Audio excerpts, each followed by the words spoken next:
what we'd like to do is just give you a little bit of an intro to the recommended reading section. You may look at the recommended reading section and realize it's very clearly divided into self-help books and professional books.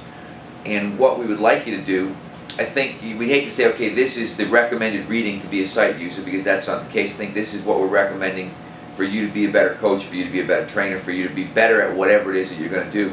We almost always recommend the same books. Goals by Brian Tracy, which is a great book to get people thinking about what it is they want to do and how they're going to get there. How to Win Friends and Influence People by Dale Carnegie, which may be, I always say, it's the best simple book ever written. It's one of these books that if you haven't read it, you need to, and don't skip it because it seems too simple. And then the last one is 7 Habits of Highly Effective People by Stephen Covey, which I think just a lot of times takes the Carnegie stuff a step further.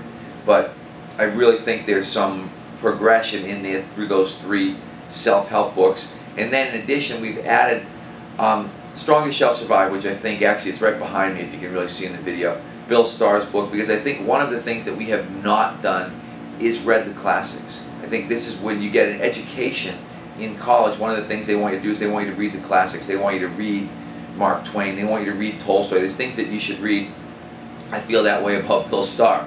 I added Greg Shepard's Bigger, Faster, Stronger. I reread that recently, and although I don't agree with all of it, I think it is a classic book in terms of the technical teaching of technique. There's a lot of great basic information in there.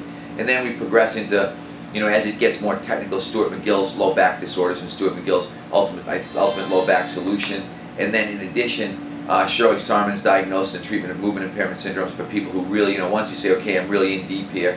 And then obviously, my 2 books, Mark Verstegen's original core performance book. There's just some stuff on there that we think, hey, this is the basic stuff you need to know if you're going to be in this field. So hopefully, in addition to becoming a member of the site, in addition to getting your questions answered on the forum, in addition to reading all the current articles that we're posting on a weekly basis, you'll be able to start to delve into this recommended reading idea and see that there's a baseline level that we want you to get to in terms of information, so you can really take full advantage of the site.